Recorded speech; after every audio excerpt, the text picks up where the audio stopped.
Saat ibuku sekarat di kampung, suamiku justru asyik berfoya-foya dengan gundiknya memakai mobil muaiku. Dan 3 hari kemudian, ia kembali menemuiku dengan wajah hancur dan air mata histeris, memohon ampun. Sebelum kita mulai lebih lanjut, yuk, tekan tombol suka, serta tombol subscribe agar tidak ketinggalan kisah menarik lainnya. Dan jangan lupa absen asal kota Bapak Ibu di kolom komentar. Semoga rezeki kita semua dilancarkan, kesehatan kita diberkahi, dan keluarga kita selalu harmonis dalam lindungannya. Amin. Gas mobil kuinjak perlahan saat jalanan mulai menanjak dan berliku memasuki kawasan dataran tinggi yang dingin ini. Kabut tipis mulai turun menyapa kaca depan mobil, seolah ingin menyembunyikan sesuatu yang ada di balik bukit sana. Sudah 3 tahun lamanya aku tidak menginjakan kaki di kota apel ini, kota yang menyimpan separuh kenangan manis dan separuh lagi kenangan pahit tentang Adrian. Kalau dipikir-pikir, lucu juga bagaimana manusia bisa begitu takut menghadapi masa lalu. Padahal masa lalu itu tidak punya gigi untuk menggigit kita, kan? 3 tahun lalu, tepat di jalanan yang sama ini, aku menerima telepon yang meruntuhkan duniaku seketika. Polisi mengabarkan kalau mobil Adrian ditemukan ringsek di dasar jurang karena remblong. Waktu itu rasanya duniaku kiamat. Air mata tidak berhenti mengalir sampai mataku bengkak seperti disengat lebah. Tapi sekarang, aku kembali bukan untuk menangis di pojokan kamar sambil memeluk guling bekas Adrian. Aku datang karena butuh sertifikat tanah villa yang katanya terselip di brankas rumah ini. Ya, urusan administrasi memang obat paling ampuh untuk memaksa orang move on dari kesedihan. Suasana jalanan sore ini cukup sepi. Hanya ada 1-2 truk pengangkut sayur yang berjalan lambat di depanku. Aku menyalakan radio untuk mengusir sunyi, tapi isinya cuma lagu-lagu galau tahun 2000-an yang malah bikin suasana makin mendayu-dayu. Akhirnya aku matikan saja dan memilih mendengarkan suara mesin mobil yang menderu halus. Jujur saja, perutku sedikit mulas bukan karena masuk angin, tapi karena gugup. Bayangan rumah kosong yang berdebu, penuh sarang laba-laba, dan mungkin jadi tempat nongkrong tikus-tikus got membuat bulu kuduku merinding. Aku bahkan sudah bawa sapu lidi dan masker tebal di bagasi, siap perang melawan debu 3 tahun. Gerbang perumahan elit tempat villa kami berada akhirnya terlihat di kejauhan, berdiri kokoh dengan cat putih yang mulai kusam. Satpam di depan pos penjagaan tampak tertidur pulas dengan mulut sedikit terbuka. Sungguh dedikasi kerja yang patut dipertanyakan. Aku membunyikan klakson pelan, membuatnya terlonjak kaget sampai topinya miring. Setelah melihat wajahku, dia buru-buru membuka palang pintu sambil cengar-cengir minta maaf. Aku hanya mengangguk dan melempar senyum tipis, malas berbasa-basi panjang lebar karena tujuanku hanya ingin cepat sampai, ambil berkas, lalu pulang dan makan bakso hangat di pinggir jalan. Jantungku mulai berdetak lebih kencang saat mobilku berbelok ke blok terakhir di ujung jalan buntu itu. Rumah kami, atau lebih tepatnya rumah peninggalan Adrian, ada di paling ujung, menghadap langsung ke lembah hijau yang indah. Dulu, Adrian bangga sekali dengan desain rumah ini. Katanya, konsepnya rumah kaca kolonial, supaya cahaya matahari bisa masuk bebas dan kita tidak perlu nyalakan lampu di siang hari. Hemat listrik katanya. Padahal harga perawatannya bikin dompet menangis. Roda mobilku melindas kerikil halaman dengan bunyi berkeriut yang nyaring memecah kesunyian sore. Tapi tunggu dulu. Ada yang aneh di sini. Mataku membelalak, mencoba memproses pemandangan di depanku yang sungguh di luar nalar. Seharusnya, halaman ini penuh rumput liar setinggi lutut karena tidak ada yang merawatnya selama 3 tahun. Seharusnya, temboknya mengelupas dan terlihat menyeramkan seperti rumah hantu di pasar malam. Tapi yang kulihat justru sebaliknya. Rumput Jepang di halaman terpotong rapi, hijau segar seolah baru saja disiram tadi pagi. Bunga-bunga mawar di pot besar berjejer cantik dengan warna merah merona. Lebih mengejutkan lagi saat pandanganku beralih ke bangunan utama rumah itu. Lampu kristal besar di ruang tengah menyala terang benderang, memancarkan cahaya kuning hangat yang menembus jendela-jendela kaca besar tanpa tirai itu. Bahkan, aku bisa melihat asap tipis mengepul dari cerobong asap di atap. Gila, siapa yang menyalakan perapian di jam segini? Apa mungkin aku salah alamat? Aku mundur sedikit, mengecek nomor rumah di pagar. Benar kok, ini rumahku. Atau jangan-jangan, hantu Adrian bangkit dari kubur karena kedinginan dan memutuskan untuk menyalakan perapian? Ah, pikiran konyol macam apa itu? Aku mematikan mesin mobil dan duduk diam sejenak, memegang setir dengan erat sampai buku-buku jariku memutih. Logikanya, mungkin ada tunawisma yang masuk dan menempati rumah kosong ini. Tapi tunawisma macam apa yang bisa merawat taman serapi ini dan membayar tagihan listrik untuk lampu kristal sebesar itu? Tunawisma elit? Rasanya tidak mungkin. Rasa penasaran mulai mengalahkan rasa takutku. Aku meraba tas tangan, memastikan kunci cadangan dan semprotan merica masih ada di tempatnya. Jaga-jaga saja. Siapa tahu ada orang jahat yang sedang pesta pora di dalam sana. Langkah kakiku terasa berat saat turun dari mobil. Angin dingin langsung menampar wajahku tanpa ampun. Aku merapatkan jaket kulitku, berusaha terlihat berwibawa meski lututku gemetar. Aku tidak langsung menuju pintu depan. Instingku menyuruhku untuk mencari informasi dulu. Kebetulan sekali, di rumah sebelah, tetangga lamaku yang paling update, sekecamatan, Bu Narto, sedang sibuk menyiram tanaman aglonemanya yang mahal itu. Bu Narto ini tipe ibu-ibu yang kalau ngomong volumenya tidak bisa dikecilkan, tapi hatinya sebenarnya baik, cuma kadang mulutnya lebih cepat dari otaknya. Sore, Bu Narto. Sapaku agak keras supaya terdengar di antara suara air keran. Bu Narto menoleh, dan ekspresinya persis seperti orang melihat setan di siang bolong. Selang air di tangannya sampai terlepas dan menyemprot kakinya sendiri. Astagfirullah. Mbak Maya? Ya ampun, Mbak Maya kan ini? Istrinya almarhum Pak Adrian? Teriaknya heboh sambil mematikan keran air dengan panik. Dia langsung lari kecil menghampiri pagar pembatas rumah kami. Daster batiknya berkibar-kibar ditiup angin. Iya, Bu. Apa kabar? Sehat? Tanyaku sambil tersenyum canggung. Mencoba bersikap santai padahal mataku terus melirik ke arah rumahku yang terang benderang. Walah, sehat, Mbak. Mbak Maya kemana saja kok tidak pernah kelihatan batang hidungnya? 3 tahun loh. Mbak, saya kira Mbak Maya sudah lupa sama rumah di sini. Cerocos Bu Narto tanpa jeda napas. Matanya meneliti penampilanku dari ujung rambut sampai ujung kaki. Mungkin sedang menilai apakah aku bertambah tua atau bertambah kaya. Biasalah, Bu, sibuk kerja di kota. Namanya juga wanita karir. Kalau tidak kerja dapur tidak ngebul. Jawabku asal. Aku tidak mau curhat colongan tentang traumaku. Ngomong-ngomong, Bu Narto, itu rumah saya kok. Rapi sekali ya? Lampunya juga menyala. Apa Bu Narto yang bantu bersihkan? Pertanyaan itu meluncur begitu saja, dan aku berharap jawabannya adalah, iya. Aku berharap Bu Narto yang berbaik hati menyewa tukang kebun atau apalah. Tapi, reaksi Bu Narto justru membuat darahku berhenti mengalir sesaat. Dia tertawa renyah. Tawa khas ibu-ibu arisan yang merasa lucu dengan kebodohan orang lain. Loh, Mbak Maya ini kok lucu tanyanya?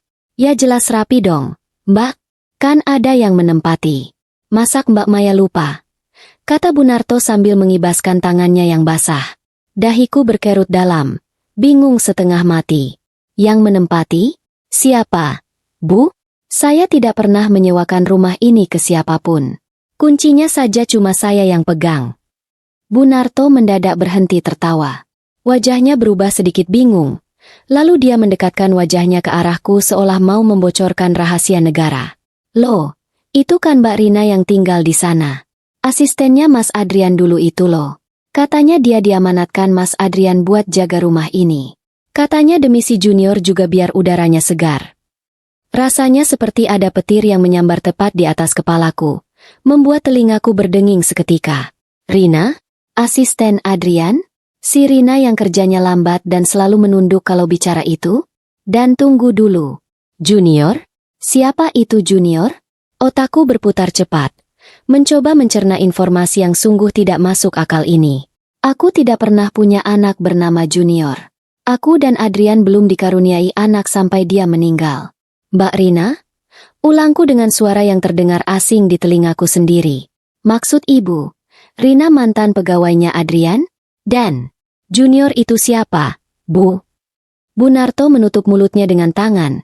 Matanya membelalak kaget seolah baru sadar kalau dia baru saja melempar bom atom ke dalam rumah tanggaku yang sudah tamat. Waduh, Mbak Maya, jangan bilang Mbak Maya tidak tahu. Suaranya memelan, berubah jadi bisikan penuh rasa bersalah. Itu loh, Mbak. Katanya si Junior itu anaknya Mas Adrian. Mirip sekali loh, Mbak. Hidungnya, matanya, persis almarhum. Mereka sudah tinggal di situ sejak seminggu setelah tahlilan Mas Adrian selesai. Duniaku berguncang hebat. Lebih hebat daripada saat mendengar kabar kecelakaan Adrian dulu. Kalau dulu rasanya sedih dan hancur, sekarang rasanya seperti ditampar bolak-balik oleh kenyataan pahit yang memalukan. Anaknya Adrian? Seminggu setelah tahlilan? Jadi selama aku menangis meraung-raung di rumah utama kami di Surabaya, ada wanita lain dan anak yang katanya darah daging suamiku hidup nyaman di villa ini? Di rumah yang kami bangun dengan mimpi masa tua bersama? Kakiku lemas. Rasanya ingin ambruk di aspal saat itu juga. Tapi harga diriku menahanku tetap berdiri tegak. Aku Maya, wanita yang memimpin ratusan karyawan di kantor. Aku tidak boleh terlihat lemah di depan tetangga yang hobi gosip ini. Aku menarik napas panjang, mengisi paru-paruku dengan udara dingin yang menusuk namun menyadarkan logika. Oh begitu ya, Bu. Kataku dengan senyum yang kutahu pasti terlihat kaku seperti patung lilin. Mungkin saya yang lupa. Maklum, Bu. Urusan kantor banyak sekali sampai kadang hal-hal begini terlewat. Terima kasih ya infonya, Bu Narto. Bu Narto tampak masih ingin bertanya banyak hal. Rasa penasarannya pasti sedang memuncak melihat reaksiku yang aneh ini. Tapi aku tidak memberinya kesempatan. Aku berpamitan singkat, beralasan ingin segera istirahat karena lelah menyetir. Aku berbalik badan, berjalan kembali ke arah mobilku dengan langkah yang kuseret-seret sekuat tenaga agar terlihat normal. Di dalam mobil, aku tidak langsung menyalakan mesin. Aku menatap nanar ke arah jendela besar rumah itu. Dari balik kaca yang bening, aku melihat bayangan seseorang melintas. Seorang wanita dengan rambut dicepol asal, sedang menggendong anak kecil. Hatiku mencelos. Rasa marah, kecewa, dan jijik bercampur jadi satu adonan emosi yang siap meledak. Adrian, laki-laki yang kupuja sebagai suami paling setia, ternyata menyimpan bangkai busuk di balik senyum manisnya selama ini. Atau jangan-jangan, ini semua akal-akalan si Rina saja? Logikaku mulai bekerja kembali. Rina itu dulu kupecat karena ketahuan suka mengambil uang kembalian belanja kantor dan sering curi-curi pandang ke Adrian. Adrian sendiri yang bilang kalau dia risih dengan tingkah Rina. Lalu kenapa sekarang Rina bisa ada di sini, menguasai rumahku, dan mengaku punya anak dari Adrian? Ada yang tidak beres. Sangat tidak beres. Kalau ini film drama di televisi, mungkin si istri sah akan datang mendobrak pintu, menjambak rambut pelakor, dan menangis histeris. Tapi aku bukan pemain sinetron. Aku tidak akan membiarkan emosiku menghancurkan kesempatan untuk tahu kebenaran yang sesungguhnya. Kalau aku masuk sekarang dan mengamuk, Rina pasti akan punya 1000 alasan atau malah kabur membawa bukti. Tidak, aku harus bermain cantik. Aku melihat jam di dashboard mobil. Pukul 5 sore. Matahari mulai tergelincir turun, dan langit mulai berwarna jingga kemerahan. Sebentar lagi gelap akan menyelimuti kawasan ini. Itu waktu yang tepat. Aku ingat betul, rumah ini punya pintu samping yang terhubung langsung ke dapur dan gudang bawah tanah. Kunci pintu itu tidak pernah diganti karena modelnya kunci tua yang unik, dan aku masih menyimpan duplikatnya di gantungan kunciku. Aku memutuskan untuk memindahkan mobilku. Tidak boleh parkir di depan pagar. Nanti Rina curiga. Aku memundurkan mobil perlahan, memarkirnya di lahan kosong agak jauh di bawah jalan, tertutup rimbunnya pohon pinus. Biarlah aku jalan kaki sedikit. Anggap saja olahraga sore membakar kalori emosi. Setelah memastikan mobil terkunci aman, aku berjalan mengendap-endap kembali ke arah rumah. Lucu rasanya, mengendap-endap mau masuk ke rumah sendiri seperti maling jemuran. Tapi adrenalin mulai membanjiri tubuhku, membuat rasa lelah menyetir tadi hilang tak berbekas. Aku melompati pagar samping yang pendek. Untung dulu aku rajin ikut kelas yoga, jadi badanku masih cukup lentur untuk aksi nekat begini. Mendarat di rumput Jepang yang empuk, aku merunduk di balik pot-pot bunga besar. Dari jarak sedekat ini, aku bisa mendengar suara televisi dari dalam rumah. Suara kartun anak-anak. Hatiku berdesir perih mendengar tawa kecil seorang balita. Kalau benar itu anak Adrian, betapa teganya Adrian menyembunyikan hal sebesar ini dariku. Tapi kalau itu bukan anak Adrian, berarti Rina sedang memainkan permainan yang sangat berbahaya. Dan dia salah memilih lawan. Aku merayap mendekati dinding samping, menghindari sorotan cahaya lampu dari jendela. Udara semakin dingin, tapi keringat dingin justru mengucur di punggungku. Tanganku merogoh saku, menggenggam erat kunci pintu samping yang terbuat dari kuningan itu. Besinya terasa dingin dan berat di telapak tanganku. Ini bukan sekadar kunci pintu rumah. Ini adalah kunci untuk membuka kotak Pandora yang selama 3 tahun ini tertutup rapat oleh kebohongan. Sampai di depan pintu dapur samping, aku berhenti sejenak, menempelkan telinga ke daun pintu kayu jati yang kokoh. Sepi. Sepertinya aktivitas mereka terpusat di ruang tengah. Dengan tangan yang sedikit gemetar namun mantap, aku memasukkan anak kunci ke lubangnya. Bunyi, klik, pelan terdengar saat kunci berputar. Sangat halus, tanda engsel dan kuncinya sering diminyaki dan dirawat. Rina benar-benar merawat rumah ini seolah miliknya sendiri. Kurang ajar memang. Aku menekan gagang pintu perlahan, mendorongnya sedikit demi sedikit. Bau masakan langsung menyergap hidungku. Bau yang sangat familiar. Bau soto ayam dengan koya yang banyak. Itu makanan kesukaan Adrian. Dulu, seminggu sekali aku pasti masak soto ini buat dia. Sekarang, wanita lain memasaknya di dapurku, untuk laki-laki yang sudah tiada, dan mungkin dimakan oleh laki-laki lain. Perutku mual seketika.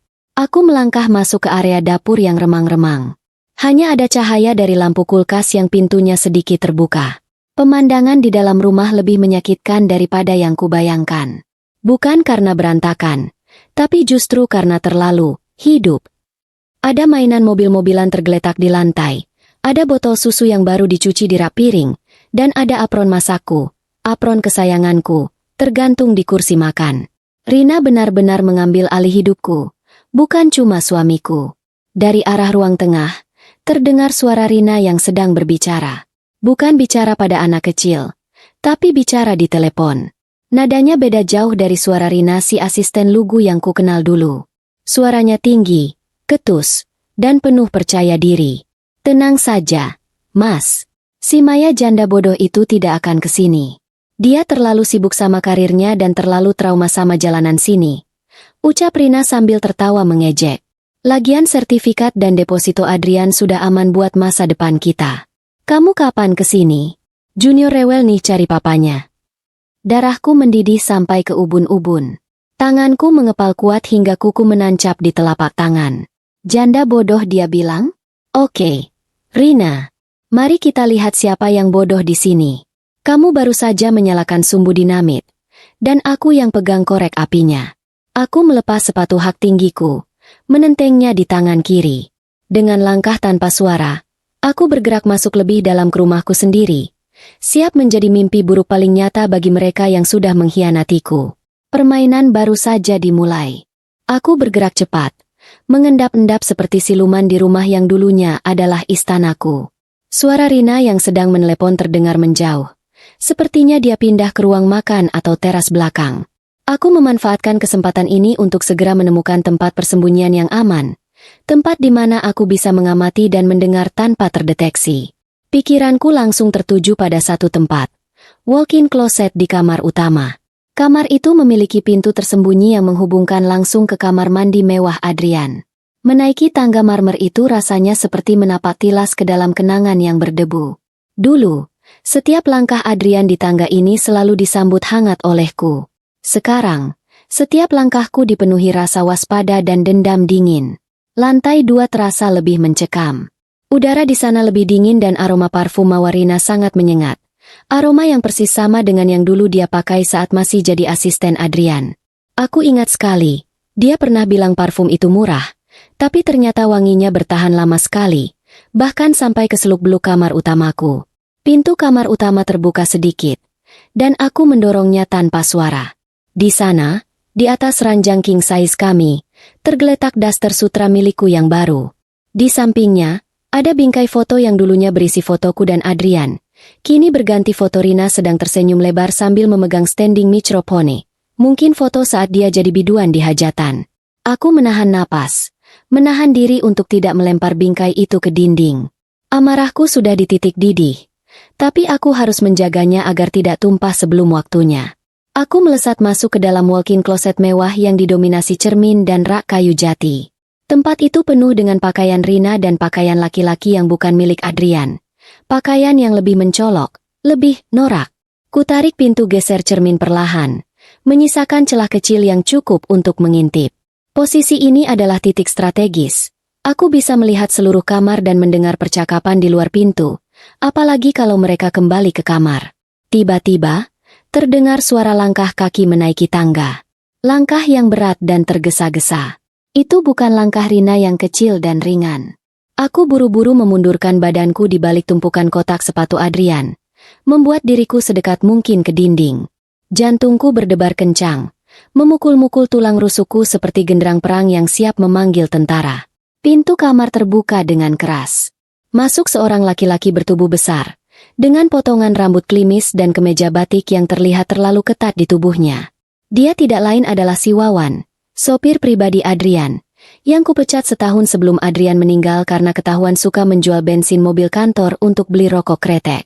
Nah, ini dia pelengkap drama pengkhianatan ini. Wawan adalah selingkuhan yang disebut Rina tadi. Rina muncul di belakang Wawan, memeluk lengan besar sopir itu dengan manja. Wajahnya terlihat lega saat Wawan datang. Mereka langsung duduk di tepi ranjang. Rina meletakkan ponselnya di nakas. Posisiku sempurna. Aku bisa mendengar setiap kata-kata yang keluar dari mulut mereka.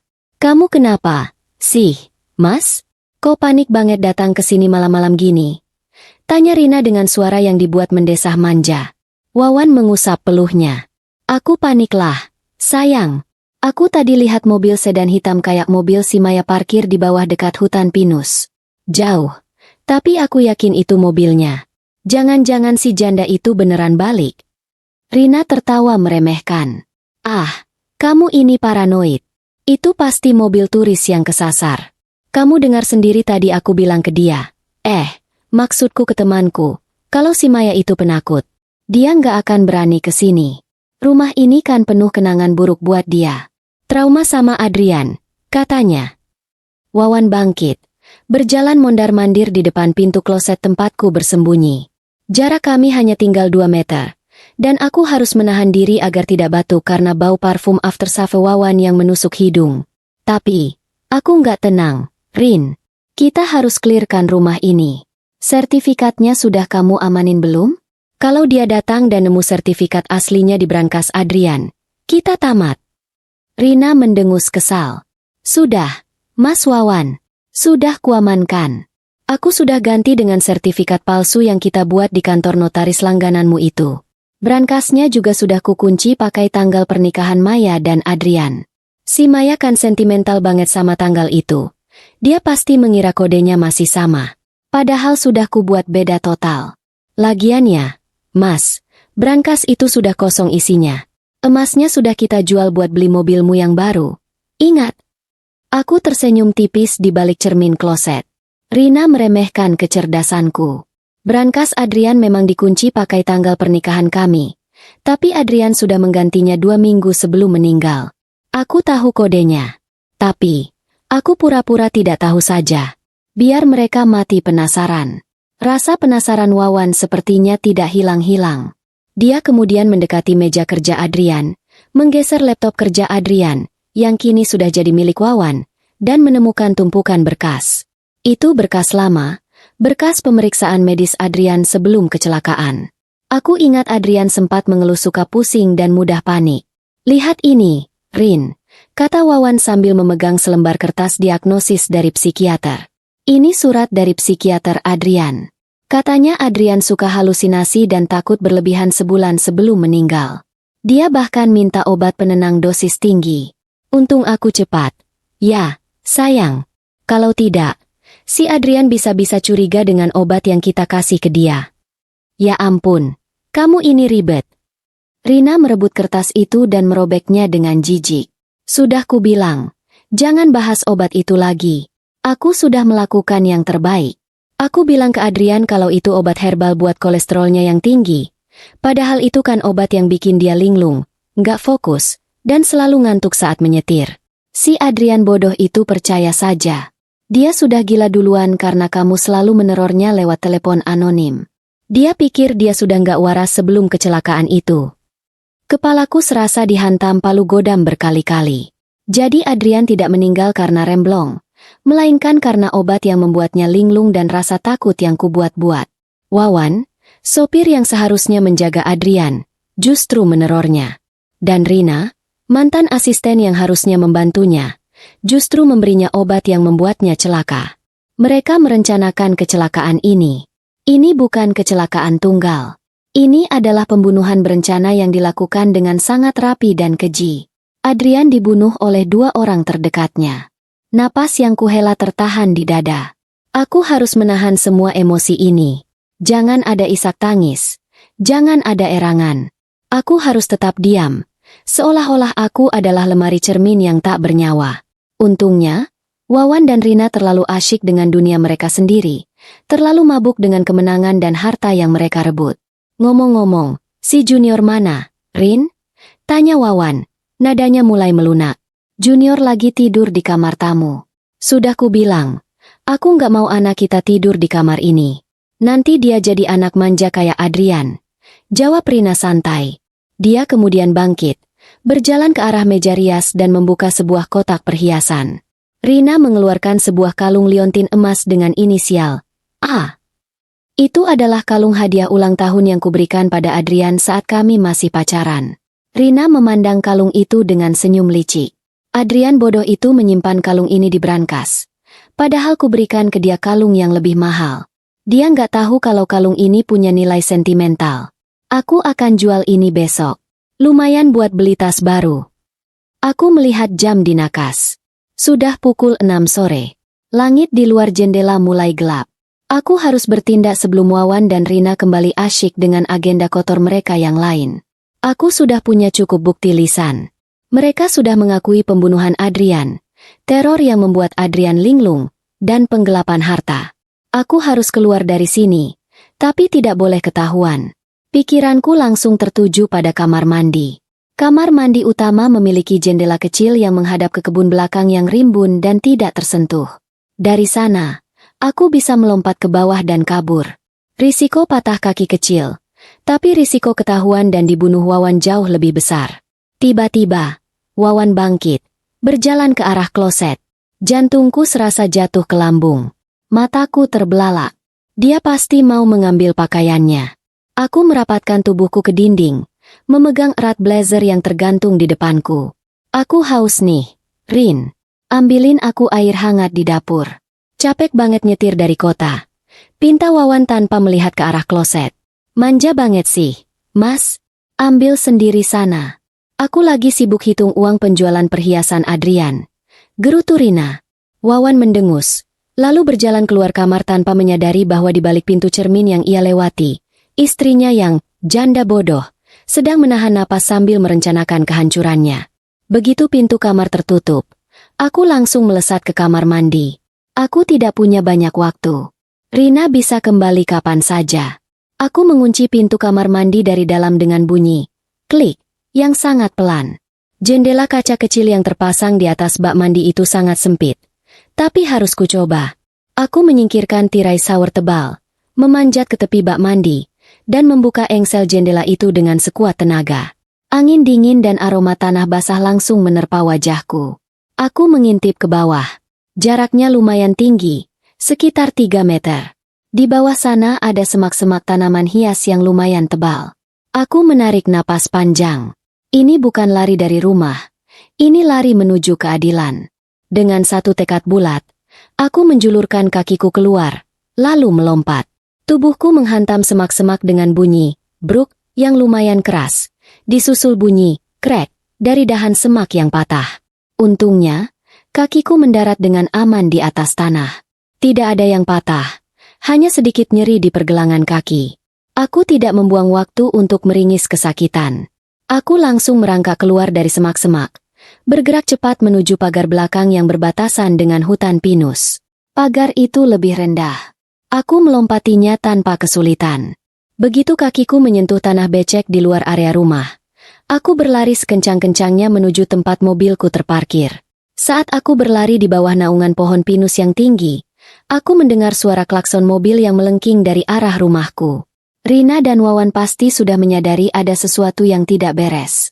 Mungkin mereka melihat jendela kamar mandi yang terbuka, atau mobilku yang tiba-tiba hilang dari tempat parkir yang kuambil tadi. Aku sampai di mobil, membuka pintu, dan langsung menguncinya dari dalam. Jantungku masih berdetak tak karuan. Aku memejamkan mata sejenak, menenangkan diri. Aku selamat. Dan yang lebih penting, aku membawa bekal yang sangat berharga, pengakuan lisan mereka. Aku menoleh ke arah kaca spion, melihat bayangan dua orang berlari keluar dari gerbang rumahku ke jalanan.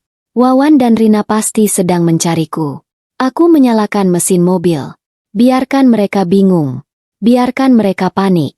Biarkan mereka merasa diteror oleh janda bodoh yang mereka anggap sudah mati rasa. Aku mengemudi mobilku menjauhi kawasan itu dengan kecepatan sedang. Sambil menyetir, aku merogoh tas tangan, mengambil ponselku. Ponselku sudah kuaktifkan mode merekam sejak aku pertama kali menyalakan kunci di pintu samping. Aku memutar ulang rekamannya. Suara Rina yang menjijikan, tawa Wawan yang kejam, dan pengakuan mereka tentang kecelakaan yang disengaja. Adrian, kamu dengarkan, Mas? Aku akan balas semua perbuatan mereka, tanpa perlu mengotori tanganku, bisikku pada ponsel itu. Aku tahu, sekarang aku tidak perlu berhadapan langsung dengan mereka. Aku punya senjata yang jauh lebih mematikan daripada pisau dapur Rina. Aku punya bukti, dan aku punya kecerdasan yang mereka remehkan. Malam ini, aku akan tidur di hotel, merencanakan kehancuran mereka secara perlahan. Keesokan harinya, aku akan mulai bergerak. Aku akan membuktikan bahwa Adrian bukan meninggal karena takdir atau remblong. Dia adalah korban pembunuhan berencana yang direncanakan oleh orang-orang terdekatnya. Dan aku, janda bodoh, ini, akan menjadi eksekutor keadilan. Aku tidak langsung pulang ke Surabaya, melainkan memilih hotel kecil yang jauh dari keramaian, tempat yang tidak mungkin dicari oleh Rina atau Wawan. Malam itu, kamar hotel yang seharusnya menjadi tempat istirahat justru terasa seperti markas operasi rahasia. Ponselku kunyalakan, segera mengirimkan semua rekaman suara pengakuan Wawan dan Rina ke ponsel cadanganku dan juga ke email pengacara keluarga Adrian yang paling kupercaya. Aku tak mau ambil risiko. Bukti sekrusial ini harus disimpan di banyak tempat. Setelah memastikan berkas suara aman, aku duduk di tepi ranjang, menyandarkan punggung ke bantal dingin. Perasaanku campur aduk. Rasa lega karena kebenaran terungkap, bercampur dengan rasa sakit yang luar biasa karena dikhianati oleh dua orang yang pernah kupercaya. Pikiranku berkelana, mengingat kembali wajah lugu Rina dan tingkah Wawan yang sok patuh. Ternyata semua itu hanyalah topeng sempurna untuk menutupi kebejatan dan keserakahan mereka. Tiba-tiba, ponselku bergetar hebat, dipenuhi ratusan panggilan tak terjawab dari nomor yang tidak kukenal. Aku yakin itu pasti Rina dan Wawan yang sedang panik mencari jejakku. Aku tidak mengangkatnya, hanya membiarkan dering itu menggemakan kepanikan mereka. Biar saja mereka merasa dikejar-kejar oleh bayangan mereka sendiri. Rasa takut adalah hukuman yang lebih awal dari vonis pengadilan. Aku tahu, sekarang saatnya untuk melancarkan serangan balasan yang terencana. Aku tidak bisa langsung melaporkan ke polisi. Polisi butuh bukti fisik yang kuat untuk kasus pembunuhan berencana, apalagi yang sudah tertutup 3 tahun lalu sebagai kecelakaan. Rekaman suara saja tidak cukup, apalagi kalau mereka bisa menyewa pengacara untuk memutarbalikkan fakta. Aku harus mencari bukti fisik yang bisa menghubungkan Rina dan Wawan dengan obat-obatan yang menyebabkan Adrian linglung. Tumpukan berkas psikiater yang kulihat tadi di meja kerja Wawan sudah dirobek Rina, tapi pasti ada jejaknya. Aku ingat Adrian pernah mengeluh kalau obat penenangnya terasa pahit sebulan sebelum kecelakaan. Dia bilang Rina yang mengambilkan resep itu dari apotek langganan kami. Keesokan paginya, aku memulai langkah pertamaku sebagai penyelidik amatir. Aku mencari alamat apotek Sari Waras, apotek langganan kami, di kota Malang. Jaraknya lumayan jauh dari villa, di pusat kota lama yang padat. Aku mengenakan pakaian yang sangat sederhana, celana jeans belel dan kaos oblong, menyembunyikan penampilanku sebagai wanita karir yang glamor. Aku harus terlihat seperti orang biasa, yang tidak akan menarik perhatian siapapun. Apotek itu masih berdiri kokoh dengan cat hijau lumut yang sudah pudar, khas bangunan tua yang tidak pernah direnovasi. Aroma khas obat-obatan langsung menyergapku saat pintu kaca geser itu kubuka. Di balik meja kasir, seorang pemuda berkacamata tebal sedang sibuk menata obat batuk. Aku merasa familiar dengan wajahnya. Dia pasti Tony, asisten apoteker yang dulu sering melayani Adrian. Aku berjalan mendekat, berusaha terlihat tenang. Padahal jantungku sudah berdebar seperti habis lari maraton. Mas Tony, ya? Masih ingat saya? Saya Maya, istrinya almarhum Bapak Adrian. Sapaku ramah sambil tersenyum tipis. Tony mendongak. Matanya sedikit menyipit di balik kacamatanya. Ia tampak terkejut, namun segera mengenali wajahku. Ya ampun, Bu Maya. Tentu saja saya ingat. Lama sekali tidak lihat Ibu. Saya turut berduka cita lagi ya. Bu, bagaimana kabar Ibu? Tanyanya dengan nada suara yang tulus. Aku membalas basa-basi singkat, lalu langsung mengarahkan pembicaraan ke topik utama dengan hati-hati. Begini, Mas Tony. Saya sedang merapikan berkas-berkas asuransi almarhum. Ada beberapa catatan resep obat yang hilang dari bulan terakhir sebelum kecelakaan. Boleh saya minta tolong? Bisakah Mas Tony bantu cek riwayat pengambilan obat atas nama Bapak Adrian, khususnya obat penenang dan vitamin jantung? Wajah Tony tampak ragu. Dia menggaruk kepalanya yang tidak gatal. Wah, itu agak sensitif, Bu. Itu privasi pasien. Apalagi sudah 3 tahun lalu. Tapi karena ibu istrinya, saya coba bantu deh. Sebentar ya, Bu. Saya cek di arsip digital kami. Tony berbalik ke komputer tuanya. Jemarinya mengetik cepat. Keheningan yang terjadi terasa sangat panjang dan mencekam. Aku pura-pura melihat-lihat botol vitamin di rak. Tapi pandanganku terus tertuju pada layar monitor. Aku yakin, data yang dicari Tony adalah kunci kebenaran. Kening Tony berkerut dalam. Ia menggumamkan sesuatu yang tidak jelas. Lalu menoleh padaku dengan ekspresi aneh. Aneh, Bu Maya. Di sini ada catatan. Sebulan sebelum kecelakaan, resep obat jantung rutin Pak Adrian yang dari dokter spesialis statusnya dibatalkan. Resep itu tidak jadi ditebus. Dibatalkan? Tanyaku kaget. Kenapa dibatalkan? Adrian sangat rutin minum obat jantungnya. Iya, Bu. Tapi sebagai gantinya, ada transaksi pembelian obat lain. Obat herbal racikan dosis tinggi, suplemen tidur, dan ini yang aneh, Bu. Obat yang berefek samping menimbulkan kebingungan dan linglung, dalam jumlah besar. Jelas Tony sambil memutar layar monitor agar aku bisa melihatnya. Mataku menyapu barisan data di layar. Terdapat nama obat-obatan dengan harga fantastis dan tanggal pembelian yang konsisten, berdekatan dengan jadwal konsumsi obat jantung Adrian. Aku merasakan aliran darahku mendingin. Siapa yang melakukan transaksi ini? Mas Tony? Siapa yang mengambil obat-obatan ini? Tanyaku. Suaraku nyaris berbisik menahan emosi. Tony mencoba mengingat-ingat. Waktu itu yang datang bukan Pak Adrian, Bu. Tapi seorang wanita. Dia mengaku kerabat dekat Ibu Maya. Wanita itu bilang Pak Adrian ingin mencoba pengobatan alternatif karena obat kimia tidak mempan. Dia bahkan membawa surat kuasa yang ditandatangani oleh Ibu Maya. Kepalaku langsung dipenuhi kabut merah amarah. Surat kuasa atas namaku? Aku sedang sibuk mengurus proyek besar di Jakarta waktu itu. Bagaimana mungkin aku menandatangani surat kuasa? Ini pasti pemalsuan. Mas Tony, apa Mas Tony ingat ciri-ciri wanita itu? Atau masih ada salinan surat kuasa itu?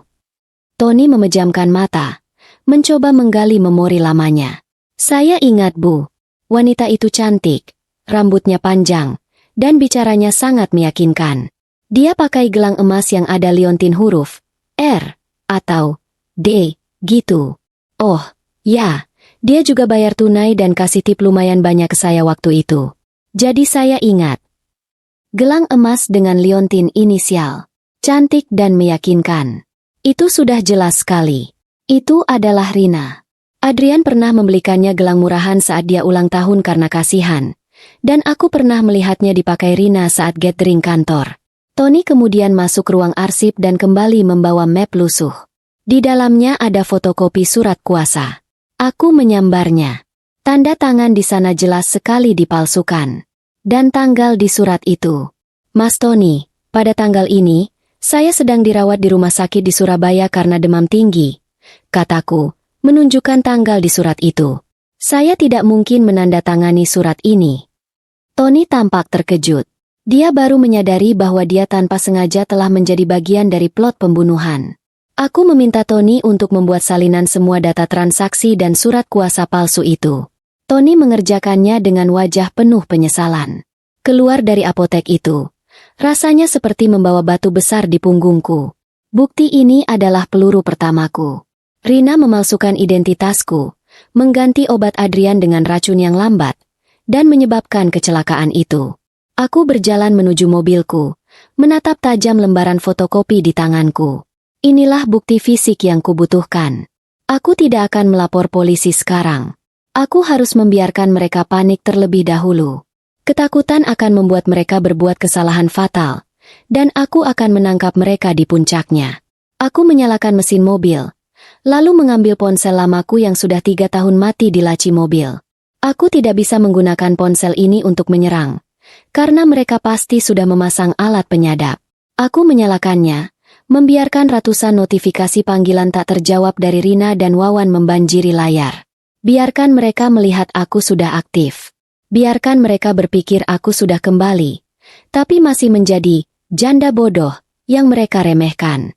Aku akan memulai sandiwaraku. Aku akan menelepon Rina. Aku menekan tombol panggil ke nomor Rina. Panggilan pertamaku, dan aku harus terdengar meyakinkan sebagai korban yang ketakutan. Dering telepon belum sampai 2 kali. Suara Rina langsung menyambut dengan nada panik yang dibuat-buat khawatir. Tentu saja dia panik. Dia pasti sudah seharian mencari mobilku di sekitaran villa. Maya, ya ampun, kamu kemana saja? Kenapa ponselmu mati? Aku sama Mas Wawan panik banget lihat mobilmu ada di kawasan villa kemarin sore. Kenapa kamu lari begitu saja? Cecar Rina dengan intonasi histeris yang luar biasa bagus.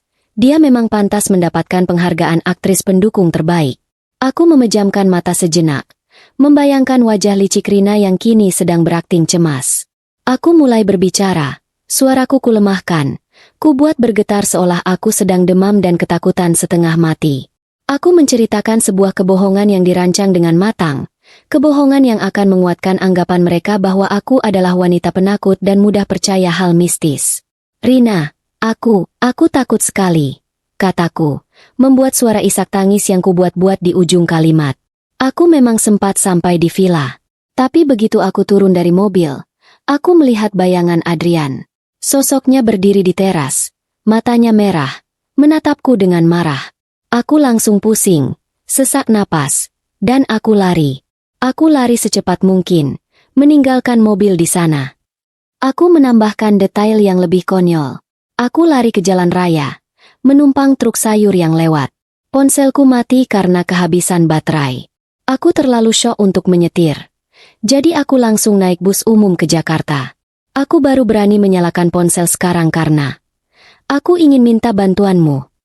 Di seberang sana, hening sejenak. Aku tahu Rina sedang mencerna ceritaku, menimbang-nimbang apakah itu masuk akal bagi janda bodoh sepertiku. Aku tahu kelemahan Rina. Dia yakin 100% aku adalah wanita lemah yang percaya tahayul, terutama setelah Adrian meninggal. Benar saja, suara Rina berubah dari histeris menjadi lega, namun tetap menjaga nada, khawatir sahabat. Dia pasti tertawa di dalam hati, merasa rencananya berhasil. Ya Tuhan, Maya, astaga, untung kamu selamat. Aku sama Mas Wawan memang kebetulan lewat untuk urusan proyek, dan lihat mobilmu di sana. Makanya kami masuk untuk cek. Kami benar-benar khawatir kamu kenapa-kenapa di sana sendirian. Jangan-jangan kamu benar-benar melihat sesuatu ya? Aku mengiyakan, menguatkan sandiwara ketakutanku. Aku tidak mau kembali ke sana. Rina, aku masih gemetar. Bisakah kamu dan Mas Wawan membawakan mobilku kembali ke Jakarta? Kunci mobil ada di dalam. Aku akan ambil sendiri nanti di rumahku. Rina menyanggupi dengan semangat berlebihan. Tentu saja, Maya. Jangan khawatir. Aku akan bilang Wawan besok pagi-pagi sekali mengambil mobilmu. Kamu istirahat saja.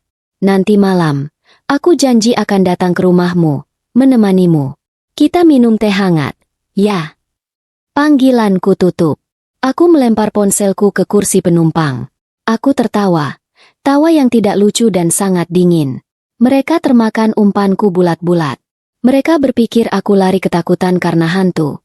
Padahal aku lari karena dikejar pembunuh. Perasaan aman yang kini mereka rasakan adalah titik awal dari kehancuran mereka.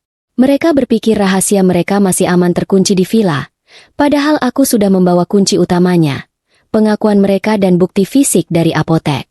Sore harinya, aku sudah kembali di rumahku yang sesungguhnya di Jakarta. Aku membersihkan diri, mengganti pakaian menjadi pakaian rumah yang rapi, dan menunggu kedatangan mereka. Aku tahu mereka akan datang. Mereka akan datang untuk memastikan aku masih bodoh, masih lemah, dan masih mudah dipermainkan. Tepat pukul 8 malam, bel rumahku berbunyi. Aku menarik napas panjang, memasang wajah lelah dan lesu. Rina dan Wawan masuk. Wawan, si sopir yang sekarang bertingkah seperti pemilik mobil mewah itu, pura-pura marah dan menasihatiku agar tidak nekat pergi ke tempat sepi sendirian. Rina langsung memelukku erat. Pelukan itu terasa seperti pelukan ular, dingin dan mematikan. Syukurlah kamu baik-baik saja, Mei, bisik Rina di telingaku. Aku memaksakan diri membalas pelukannya, merasakan bau parfum mawar Rina yang sama menusuknya dengan di Malang. Saat Rina bergerak ke dapur untuk membuatkan teh, lagi-lagi bertingkah seperti nyonya rumah yang baik hati, aku melancarkan serangan pertamaku. Aku sudah menyiapkan sebuah amplop coklat kosong, dan menuliskan satu kalimat di luarnya dengan spidol merah tebal. Saksi mata 14 Februari. 14 Februari. Itu tanggal kami menikah. Tapi juga tanggal yang sangat penting bagi kecurigaan mereka. Aku sengaja meletakkan amplop itu di atas meja kaca di ruang tamu, tepat di depan Wawan yang sedang duduk. Aku pura-pura sibuk mencari remote televisi. Wawan melihat amplop itu. Matanya langsung membelalak. Otot lehernya menegang. Keringat dingin mulai muncul di pelipisnya. Dia menatap amplop itu, lalu menatapku dengan mata penuh kecurigaan. Tapi aku berakting sangat polos, seolah-olah aku tidak menyadari gejolak emosi yang sedang terjadi di dirinya. Mas Wawan, kenapa? Tanyaku dengan nada suara datar. Itu amplop apa? Tadi pagi ada di kotak pos. Mungkin surat tagihan atau apa? Wawan buru-buru menyembunyikan kegugupannya. Tetapi tangannya tidak bisa menyembunyikan getaran saat dia membalik amplop itu. Ah, tidak apa-apa, Mei. Cuma tulisannya aneh saja. Kayak kode-kode rahasia, katanya sambil tertawa sumbang. Saat Rina kembali membawa nampan teh, Wawan langsung memberikan kode mata ke arah amplop itu. Wajah Rina yang semula ceria langsung pucat pasi melihat tulisan. Saksi mata 14 Februari. Suasana di ruang tamu yang tadinya hangat karena sandiwara, kini berubah menjadi tegang, sunyi, dan dingin. Aku duduk diam, menyeruput teh hangat buatan Rina dengan senyum kemenangan tersembunyi. Mereka tidak akan bisa tidur nyenyak malam ini. Aku baru saja menanam benih kecurigaan. Mereka akan berpikir ada orang lain, saksi mata, yang tahu tentang tanggal pernikahan palsu yang mereka buat atau tanggal penting lain yang tersembunyi. Mereka akan menghabiskan malam ini untuk saling menyalahkan dan memecahkan kode yang sebenarnya tidak ada. Tepat 5 menit setelah mereka pergi, aku mengambil ponsel cadangan baruku. Aku mengirimkan sebuah pesan singkat tanpa nama ke nomor Wawan. Isinya pendek, padat, dan menusuk. Obat yang kamu tukar itu rasanya pahit kan? Aku melihat kalian di apotek hari itu. Tombol kirim kutekan. Ponsel itu langsung kumandikan air dan kubuang ke tempat sampah agar tidak bisa dilacak. Biarlah mereka gila mencari tahu siapa pengirim pesan itu. Mereka akan berpikir aku punya mata-mata di mana-mana. Mereka akan mulai mencurigai Tony si apoteker. Dan yang paling penting, mereka akan mulai mencurigai satu sama lain. Aliansi jahat yang mereka bangun di atas kebohongan akan segera retak. Sejak menerima pesan singkat anonim itu, kehidupan Rina dan Wawan langsung berubah menjadi neraka paranoid yang kuharapkan. Aku tidak perlu lagi melihat mereka secara langsung. Penyadap yang dulu sengaja Adrian tanam di mobil pribadinya, karena Adrian mencurigai Wawan, kini menjadi mata dan telingaku. Dari balik rumahku di Jakarta, aku mendengarkan pertengkaran mereka yang semakin intens. Mereka saling tuduh, siapa yang ceroboh di apotek, siapa yang meninggalkan jejak, dan siapa yang mungkin saja berkhianat. Wawan menjadi sangat emosional. Ia terus mengeluh tentang saksi mata dan obat pahit, sambil sesekali memaki Rina karena dianggap terlalu serakah dalam menguasai aset Adrian. Rina, di sisi lain, mulai menuduh Wawan terlalu bodoh dan emosional, sehingga mudah dipancing oleh pemeras misterius ini. Aliansi mereka yang dibangun dari lumpur dan darah Adrian, kini mulai menunjukkan keretakan serius. Ketakutan mereka hanya berpusat pada satu hal, uang. Mereka membutuhkan uang tunai dalam jumlah besar, secepat mungkin. Uang itu rencananya untuk menyuap si pemeras, atau jika terburuk, sebagai bekal mereka kabur ke luar negeri. Aku tahu pasti kemana pikiran mereka akan tertuju. Adrian pernah bercerita soal simpanan daruratnya. Adrian pernah menyebutkan bahwa ia menyimpan sejumlah kecil emas batangan dan dokumen penting lainnya di tempat yang tidak seorang pun. Bahkan aku tahu persis lokasinya. Ia hanya pernah membocorkan satu petunjuk. Simpanan itu ada di balik dinding paling kokoh di rumah kaca Malang, di dekat perapian. Mereka yang sudah menghancurkan dinding sekali, pasti akan kembali ke sana lagi karena keserakahan. Malam itu juga, aku mendengar dari penyadap bahwa mereka memutuskan untuk kembali ke Villa Malang. Wawan mengemudi dengan kecepatan tinggi di jalan tol. Suasana di dalam mobil tegang dan dipenuhi saling tuduhan. Rina, yang biasanya anggun, kini hanya bisa merengek dan mendesah kesalahan karena Wawan menyetir seperti orang gila. Mereka tidak tahu bahwa setiap kata-kata mereka sedang diolah menjadi strategi serangan balik. Aku tahu pola pikir mereka. Mereka yakin villa itu adalah benteng terakhir mereka. Satu-satunya tempat di mana mereka bisa mengambil harta dan bersembunyi dari saksi mata. Aku tersenyum tipis. Malam ini aku akan mengirim mereka kembali ke rumahku. Rumah kaca yang kini sudah kubah menjadi labirin horor. Aku tidak menyetir ke Malang. Aku hanya duduk di sofa dengan laptop di pangkuan. Aku hanya perlu mengendalikan sistem villa itu. Adrian, suamiku, adalah pria yang paranoid tentang keamanan. Beberapa bulan sebelum meninggal, ia memasang sistem smart home canggih di villa itu. Sistem yang menghubungkan semua lampu, pengeras suara tersembunyi, tirai besi otomatis, hingga sekring listrik utama, dan semuanya bisa dikendalikan melalui server tersembunyi di ruang rahasia. Adrian pernah mengajariku cara mengoperasikannya. Dengan alasan jika terjadi kebakaran atau gempa, aku bisa mematikan semua listrik dari jarak jauh. Rina dan Wawan pasti tidak tahu cara kerjanya. Mereka hanya tahu cara menikmati fasilitasnya. Begitu mereka tiba di villa dan Wawan membuka pintu depan dengan kasar, aku memulai aksiku. Aku tidak langsung menyerang. Aku membiarkan mereka masuk ruang tengah, di mana mereka mulai berdebat tentang di mana persisnya dinding yang dimaksud Adrian. Wawan mengambil palu besar, bersiap menghantam dinding di dekat perapian. Tepat saat Wawan mengangkat palunya, aku menekan satu tombol di layar laptopku. Lampu kristal besar di ruang tengah langsung padam seketika. Gelap gulita menyergap. Rina menjerit nyaring. Suara yang persis sama dengan yang kudengar dari rekaman saat dia melihatku kabur di villa waktu itu. Wawan mengumpat kasar. Buru-buru menyalakan senter dari ponselnya. Mati lampu biasa. Rin, jangan histeris, teriak Wawan, meski suaranya sendiri terdengar panik. Nyalakan gensetnya. Mas, aku nggak suka gelap, rengek Rina. Belum sempat Wawan bergerak, alunan musik klasik mulai mengalun pelan dari arah kamar utama di lantai 2. Itu adalah lagu favorit Adrian. Lagu yang selalu dia putar saat dia sedang sedih atau bingung. Musik itu terdengar lirih, namun sangat jelas, menembus kesunyian malam di tengah kegelapan total. Rina dan Wawan terdiam. Keduanya saling pandang dengan wajah pucat yang diterangi cahaya senter ponsel. Musik itu jelas sekali disetel dari lantai atas. Siapa yang menyalakan musik itu? Bisik Rina. Suaranya kini penuh ketakutan. Mungkin korsleting, jawab Wawan, mencoba mencari logika yang tidak ada. Mereka memutuskan naik ke atas, dengan langkah yang sangat berat dan ragu-ragu. Semakin dekat mereka ke kamar utama, semakin jelas aroma yang tercium. Aroma kayu cendana bercampur tembakau, wangi khas parfum Adrian. Aku tahu Rina sudah membuang semua parfum Adrian, tapi aku sengaja menyemprotkan pengharum ruangan dengan aroma itu melalui ventilasi yang terhubung ke sistem pendingin udara. Saat mereka sampai di kamar utama dan Wawan menendang pintu hingga terbuka, musik itu berhenti mendadak. Kamar itu kosong, namun pandangan mereka tertuju pada kursi goyang rotan milik Adrian yang menghadap ke jendela. Kursi itu bergoyang pelan, maju mundur, maju mundur. Kriet, kriet, kriet. Seolah ada seseorang yang baru saja bangkit dari duduknya. Rina menjerit histeris dan langsung lari menuruni tangga. Wawan mencoba bersikap berani, mengacungkan palunya ke arah kursi kosong itu. Keluar kau, Jangan main-main denganku. Teriaknya putus asa. Tidak ada jawaban. Hanya suara angin dingin yang berembus masuk.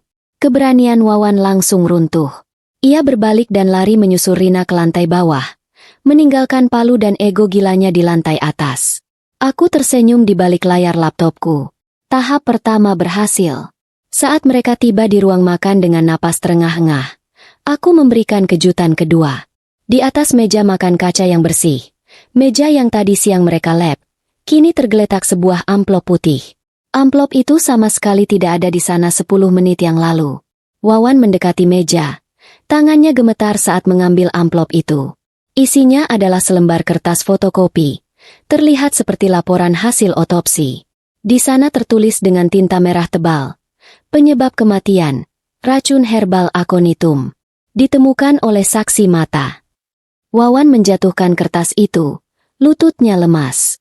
Rina memungutnya, membacanya, dan langsung jatuh terduduk di lantai. Mereka tahu, Mas. Mereka tahu jenis racunnya. Isak Rina. Arwah Adrian, dia mau balas dendam. Wawan menggeleng. Ia mencengkeram bahu Rina dengan kasar. Bukan arwah. Ini orang. Kita dijebak. Wawan berlari ke pintu depan. Mencoba keluar untuk mencari si penyusup. Tapi gagal.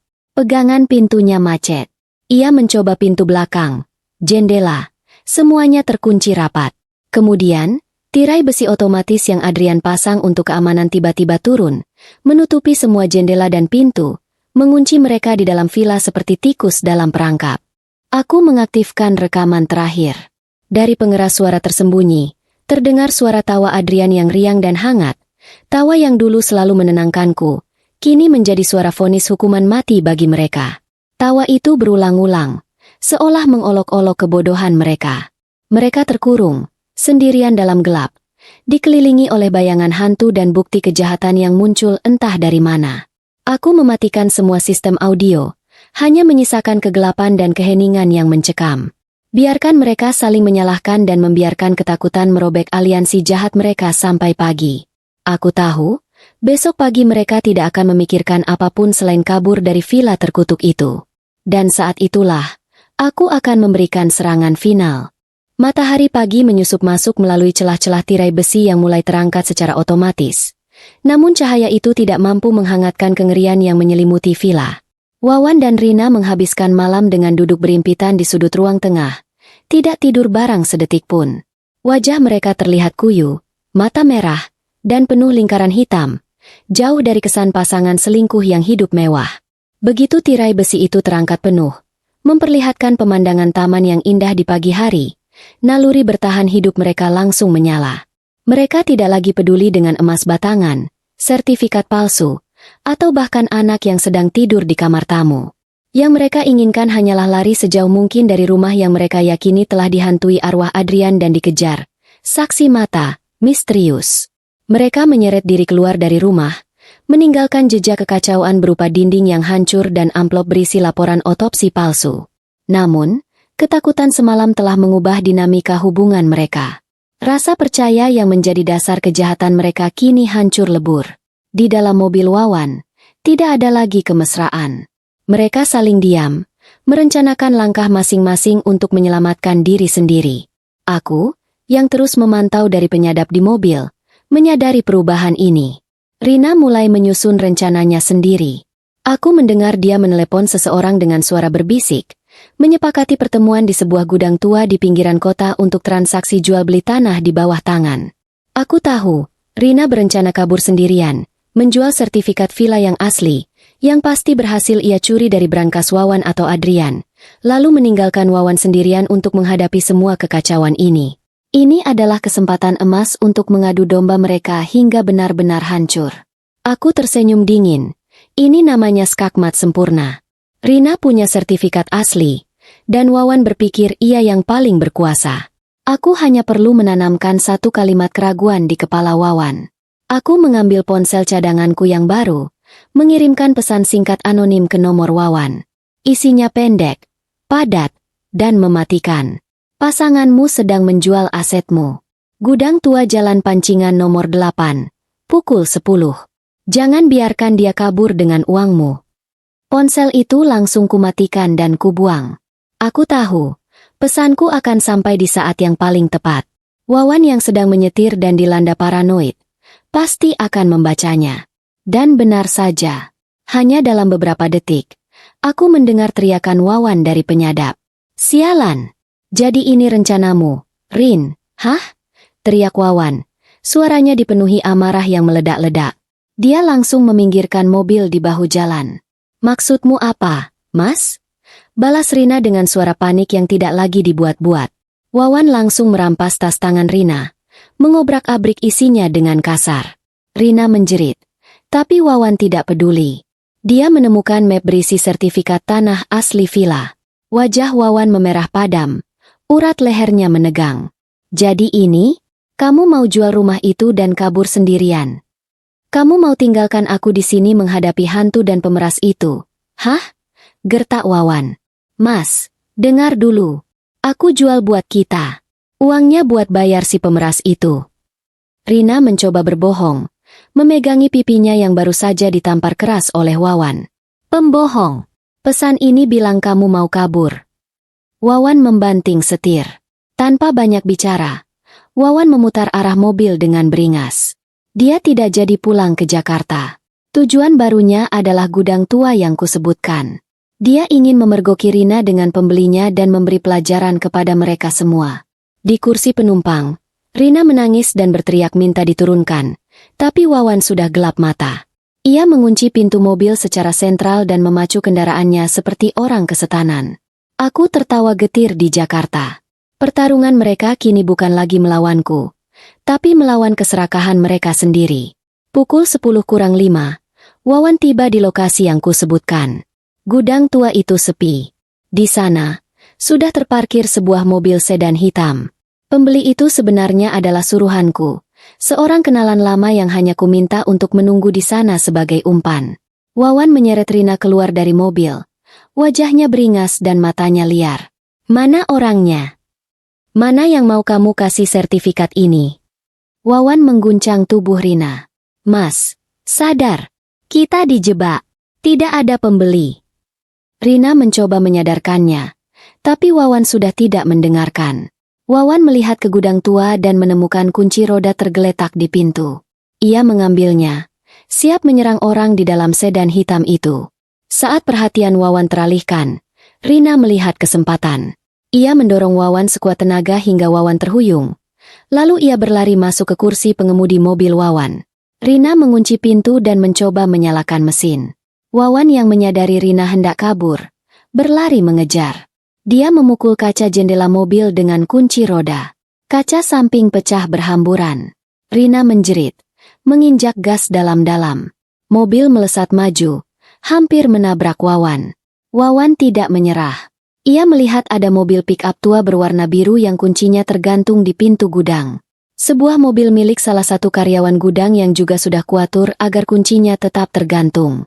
Wawan melompat masuk ke pick-up itu, menyalakannya dengan tergesa-gesa, dan mengejar Rina. Aksi kejar-kejaran mobil yang gila itu terjadi di jalanan sepi menuju luar kota. Rina panik, menyetir dengan tidak terkendali. Ia melihat Wawan semakin dekat dari kaca spion. Wajahnya terlihat seperti iblis. Di sebuah tikungan tajam, Rina kehilangan kendali. Mobil itu selip, menabrak pembatas jalan, dan berputar beberapa kali sebelum akhirnya berhenti miring menghantam pohon besar. Asap mengepul dari kap mesin. Wawan menghentikan pick-up-nya tepat di belakang mobil Rina. Ia turun dengan napas memburu. Kunci roda masih di tangannya.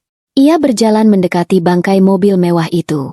Rina masih sadar, terjepit di antara kemudi. Ia merintih minta tolong saat melihat Wawan mendekat. Tapi Wawan tidak menunjukkan belas kasihan. Ia tertawa histeris. Mau lari kemana lagi kamu, Rina? Kita ini satu paket. Kalau aku hancur, kamu juga harus hancur, teriak Wawan. Tiba-tiba, dari kejauhan, terdengar suara sirine polisi meraung-raung mendekat. Aku sudah menelepon polisi, melaporkan adanya kecelakaan hebat dan perkelahian brutal di lokasi itu. Wawan panik. Ia tidak bisa tertangkap di sana, dengan kunci roda di tangan dan Rina yang terluka parah. Insting kriminalnya mengambil alih. Ia menarik paksa Rina keluar dari mobil yang ringsek itu, mengabaikan teriakan kesakitan Rina. "Bangun! Kita harus pergi dari sini!"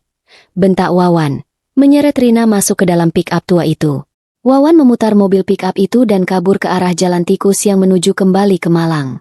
Di benak Wawan yang sudah kacau, hanya ada satu tempat yang terasa aman dan familiar, Villa Adrian. Dia berpikir jika ia bisa sampai di sana, ia bisa bersembunyi, mengambil sisa-sisa harta Adrian, dan kabur lewat hutan belakang.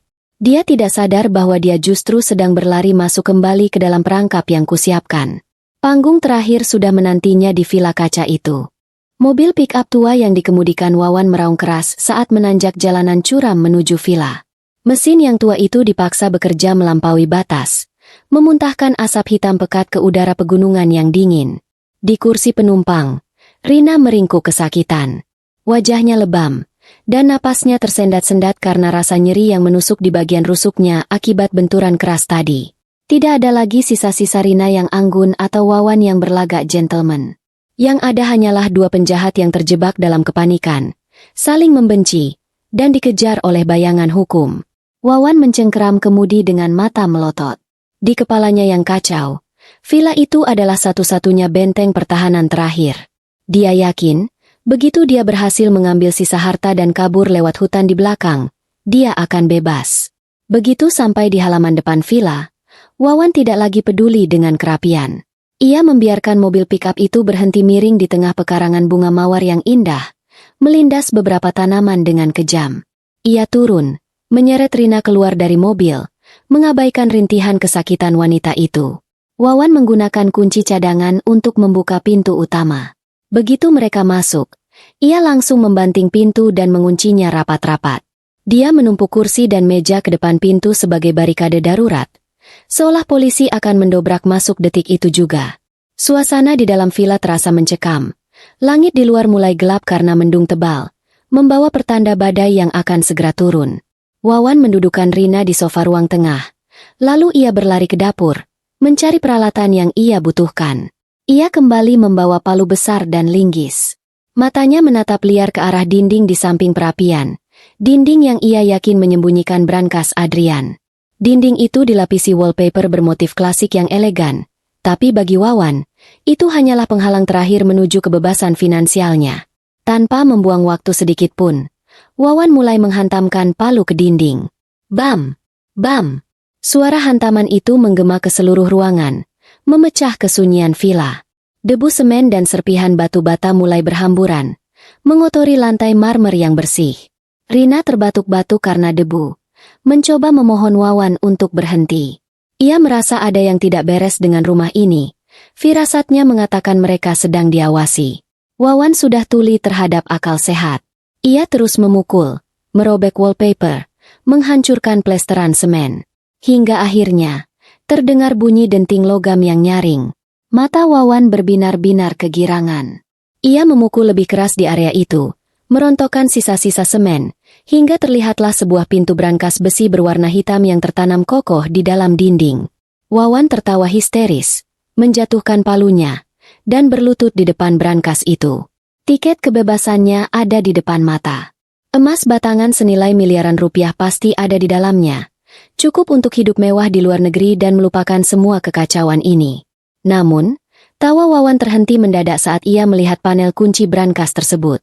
Itu bukan kunci putar biasa seperti yang ia harapkan, melainkan panel digital yang membutuhkan 6 digit kode angka. Wawan mencoba memasukkan tanggal lahir Adrian. Gagal. Dia mencoba tanggal kematian Adrian. Gagal lagi. Keringat dingin bercucuran di dahi Wawan. Ia menoleh ke arah Rina yang masih terbaring lemah di sofa. Wawan bangkit dan mencengkeram kerah baju Rina. Ia mengguncang tubuh wanita itu dengan kasar. Kodenya apa, Rin? Kamu tahu kodenya? Cepat katakan, teriak Wawan. Rina menangis, menggelengkan kepala lemah. Aku tidak tahu, Mas. Adrian tidak pernah memberitahuku soal brankas itu. Wawan tidak percaya. Ia menuduh Rina menyembunyikan kodenya agar bisa menguasai emas itu sendirian. Di tengah kepanikan Wawan yang mencoba menebak-nebak sandi, tiba-tiba lampu di seluruh villa padam total. Kegelapan pekat menyergap seketika. Di luar, suara guntur menggelegar, diikuti kilatan petir yang menyambar-nyambar, menerangi ruangan sesaat dengan cahaya putih yang mengerikan. Rina menjerit ketakutan. Lalu, suara itu muncul. Dari sistem audio rumah yang tersembunyi di langit-langit, terdengar suara langkah kaki yang berat. Tap, tap, tap. Suara itu terdengar seolah seseorang sedang berjalan mondar-mandir di lantai 2, tepat di atas kepala mereka. Wawan menodongkan linggis ke langit-langit, berteriak menantang siapapun yang ada di sana untuk turun. Namun, suara langkah kaki itu berhenti, digantikan oleh suara rekaman yang sangat mereka kenal. Itu adalah suara almarhum Adrian. Suara itu terdengar jernih, tenang, namun penuh wibawa. "Kamu tahu kenapa aku membangun villa ini?" Suara Adrian menggema di kegelapan. "Untuk tempat berlindung keluargaku. Bukan untuk tempat persembunyian para pengkhianat." Rina menutup telinganya, menangis histeris. Ia memohon ampun, bersujud di lantai. Ia mengira arwah Adrian benar-benar datang menuntut balas. Wawan, yang awalnya skeptis, kini mulai goyah. Bagaimana mungkin ada rekaman suara yang begitu spesifik? Wawan kembali berbalik ke arah brankas, mencoba membukanya dengan paksa menggunakan linggis. Ia mencungkil celah pintu sekuat tenaga, mengabaikan suara Adrian yang terus berbicara tentang kejujuran dan kesetiaan. "Kalian menginginkan emas itu." Suara Adrian kembali terdengar, kali ini dengan nada yang lebih dingin. "Emas itu ada, tapi hanya orang yang tulus yang tahu kuncinya. Orang yang mengingat hari paling bahagia dalam hidupku." Wawan terdiam. Hari paling bahagia? Ia mencoba tanggal pernikahan, tanggal ulang tahun. Semuanya gagal. Wawan frustrasi, memukul pintu brankas dengan tangan kosong hingga berdarah. Rina, yang meringkuk di lantai, tiba-tiba teringat sesuatu. "Mas, kuncinya. Kunci dari semua ini pasti berhubungan dengan Maya." Bisik Rina putus asa. "Coba tanggal pertama kali mereka bertemu." "Mas, Adrian pernah cerita padaku. Dia jatuh cinta pada pandangan pertama. Tanggal 14 Februari. Saat hujan deras di halte kampus." Wawan menatap Rina dengan tatapan ragu, tapi ia tidak punya pilihan lain. Dengan tangan gemetar dan diterangi cahaya kilat yang menyambar dari jendela, Wawan menekan tombol angka di brankas. Hening sejenak. Lalu, terdengar bunyi klik mekanis yang halus. Lampu indikator di brankas berubah menjadi hijau. Pintu brankas terbuka sedikit. Wawan bersorak kegirangan. Ia menarik pintu besi berat itu hingga terbuka lebar, mengarahkan senter ke bagian dalam, siap melihat tumpukan emas yang berkilauan. Namun, senyum di wajah Wawan lenyap seketika. Brankas itu kosong. Tidak ada emas, tidak ada uang tunai, tidak ada perhiasan. Hanya ada satu benda kecil yang diletakkan tepat di tengah-tengah ruang brankas yang gelap itu. Sebuah tablet digital. Layarnya menyala otomatis begitu pintu dibuka. Di layar tablet itu, wajahku muncul secara live streaming. Aku sedang duduk di kursi yang nyaman, menatap lurus ke arah kamera dengan tatapan dingin yang menusuk jiwa. "Selamat, Wawan. Kamu berhasil memecahkan kodenya." Ucapku melalui layar tablet itu. Suaraku terdengar langsung dari speaker tablet. "Tapi sayang sekali, harta yang kamu cari sudah kuamankan ke bank syariah. 2 hari setelah Adrian meninggal. Kamu terlambat 3 tahun. Wawan menggeram marah. Teriakan frustrasinya bergema memantul dari dinding yang sudah ia hancurkan sendiri. Ia membanting tablet itu ke lantai marmer hingga pecah berkeping-keping. "Keluar kau, Maya. Aku tahu kau ada di sini. Jangan sembunyi seperti pengecut," teriak Wawan menggila. Ia menyadari bahwa selama ini ia tidak sedang melawan hantu Adrian, melainkan melawan aku, wanita yang ia sebut janda bodoh, yang ternyata jauh lebih cerdik dan sadis dari yang ia bayangkan. Rasa ngeri mencekik Rina. Ia menyaksikan Wawan mengambil kembali linggisnya. Matanya merah menyala seperti api. Wawan berlari menuju tangga, yakin bahwa aku bersembunyi di lantai atas, di ruang kontrol tempat rekaman dan live kamera itu berasal. Rina mencoba menahan kaki Wawan, memohon agar tidak ditinggal sendirian dalam gelap. Tapi Wawan menendang tangan Rina hingga terlepas. "Aku akan membunuhnya. Kalau aku tidak bisa memiliki harta ini, tidak ada yang boleh memilikinya," geram Wawan. Wawan menaiki tangga 2 demi 2, Napasnya memburu seperti banteng terluka, siap menghancurkan apapun yang menghalanginya. Namun, saat ia sampai di bordes tangga, sebuah lampu sorot yang sangat terang tiba-tiba menyala dari arah atas, menyorot tepat ke wajah Wawan hingga ia silau dan harus menutup matanya dengan tangan. Langkah Wawan terhenti. Di puncak tangga, berdiri sosok yang tegap dan tenang. Aku tidak terlihat takut sedikit pun. Penampilanku sudah jauh berbeda dengan wanita polos yang mereka kenal. Aku mengenakan pakaian serba hitam yang praktis, dan tatapan mataku tajam. Di tanganku, aku memegang sebuah pengendali jarak jauh untuk sistem rumah pintar itu. Turunkan senjatamu, Wawan, ucapku dengan suara datar, namun penuh perintah yang tak terbantahkan. Wawan tertawa meremehkan, tawa yang penuh kebencian dan keputusasaan. Kau pikir kau siapa menyuruhku? Kau sendirian di sini, Maya. Tidak ada polisi, tidak ada satpam. Kau baru saja membuat kesalahan terbesar dalam hidupmu dengan menampakkan diri. Wawan kembali melangkah naik. Linggis di tangannya diangkat tinggi-tinggi. Aku tidak bergeming. Aku hanya menekan satu tombol di pengendali jarak jauhku.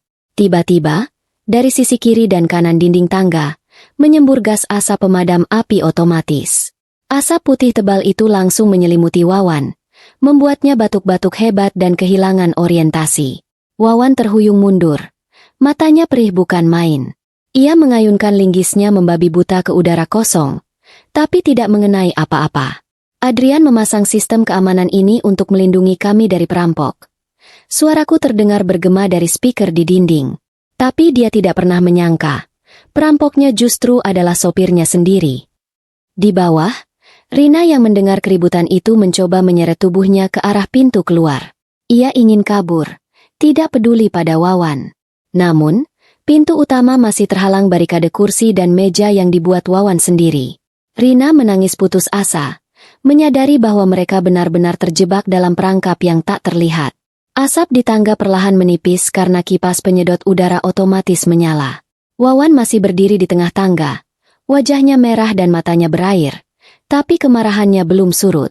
Ia melihatku masih berdiri di posisi yang sama. Kau licik, Maya. Kau menjebak kami. Kau memalsukan tanda tangan itu, kan? Kau yang mengirim pesan itu? Teriak Wawan. Aku hanya memancing. Jawabku tenang. Kalian sendiri yang memakan umpannya karena keserakahan kalian. Kalian membunuh Adrian. Kalian meracuninya perlahan-lahan. Apa kalian pikir Tuhan tidur? Persetan dengan Tuhan. Wawan berteriak. Suaranya menggelegar memenuhi ruangan. Pengakuan itu akhirnya keluar, dipicu oleh provokasiku. Ya, aku yang merencanakannya. Aku yang menyuruh Rina menukar obat sialan itu. Adrian itu bodoh. Dia pelit. Dia memberiku gaji kecil sementara dia hidup mewah. Dia pantas mati. Dan kau juga akan menyusulnya malam ini. Wawan nekat menerjang naik tangga lagi. Kali ini lebih cepat. Jarak kami tinggal beberapa meter. Wawan sudah membayangkan akan menghabisiku di sana. Namun, aku tetap tenang. Aku mengangkat tanganku, menunjuk ke arah sudut-sudut ruangan di langit-langit. Lihat ke atas, Wawan. Kataku. Wawan refleks mendongak. Di sela-sela lampu gantung, di sudut-sudut plafon, lampu indikator merah kecil berkedip-kedip dari beberapa kamera CCTV tersembunyi. Kamera itu tidak hanya merekam. Lanjutku, bibirku menyunggingkan senyum tipis yang mematikan. Sistem ini terhubung langsung ke internet. Sejak lampu menyala tadi, aku sudah mengaktifkan siaran langsung ke akun media sosial keluarga besar kita, ke grup pengacara kantor Adrian, dan tautannya otomatis terkirim ke nomor darurat kepolisian daerah. Langkah Wawan terhenti membeku. Linggis di tangannya terasa sangat berat. Apa? Suaranya tercekat. Semua orang baru saja mendengar teriakanmu, Wawan, kataku dengan nada puas. Ribuan orang sedang menonton sekarang. Mereka mendengar pengakuanmu bahwa kau membunuh Adrian. Mereka melihat wajahmu, senjata di tanganmu, dan kegilaanmu. Kau baru saja mengakui kejahatanmu di depan hakim, jaksa, dan seluruh dunia. Wajah Wawan berubah pucat pasi, seputih mayat. Ia menoleh ke arah kamera terdekat dengan tatapan horor. Realitas menghantamnya dengan keras. Wawan merasa lututnya lemas.